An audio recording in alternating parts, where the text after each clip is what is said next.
Дене шынықтыру әр адамның өміріндегі маңызды элементтердің бірі.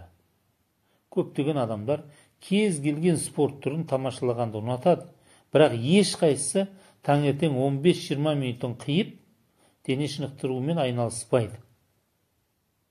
Адамдар спорт оның бағытын аздап өзгертіп қана қоймай, сонымен қатар физикалық қана емес, психологиялық тұрғыдан да денсаулыққа пайдалы екенін түсінбей жатырмыз біз, достар. Спорт және дене шынықтыру кез келген адам үшін өте маңызды. Шынығу бұлшық етінің тұрақты белсенділігі ол. Орталық жүйке жүйесінің жұмысын түзетеді. Тыныс алу жүйесін белсендіреді. Қан ағымына жағдай жасайды. Түсінген адам осындай жоспарлы жаттығулар жасауы керек. Яғни, кез келген адам жасына қарамастан бақытты және ең бастысы сау болғысы келеді. Және дене шынықтыру оған көмектесе алатынын да білеміз, түсінеміз. Сондықтан оны сақтау үшін, денсаулық сақтау үшін бәрін жасауымыз керекпіз ғой. Мысалы,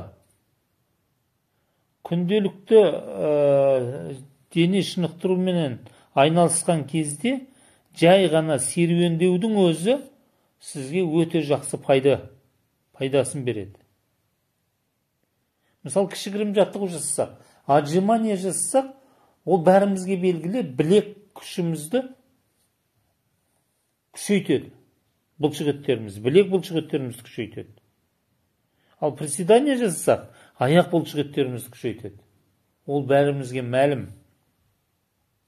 Сонымен қатар, суда жүзу жүрек қан тамырларының жұмысын жақсартады.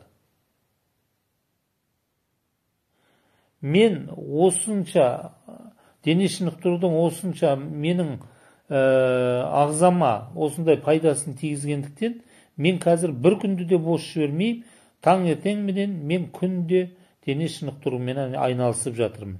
Және сіздерді де менімен бірге таңертең жаттығуға шақырамын. Ауырып ем іздегенше ауырмаудың жолын іздейік, достар. Сіздің де басыңыздан осындай жағдайлар болды ма? Онда осы менің арнама тіркеліп, лайк басып, пікірлеріңізді қалдырыңыз. Келесі видеомда да денсаулыққа қандай пайдалы жаңа жаттығулар бар екенін көрсетемін. Жіберіп алмаңыздар.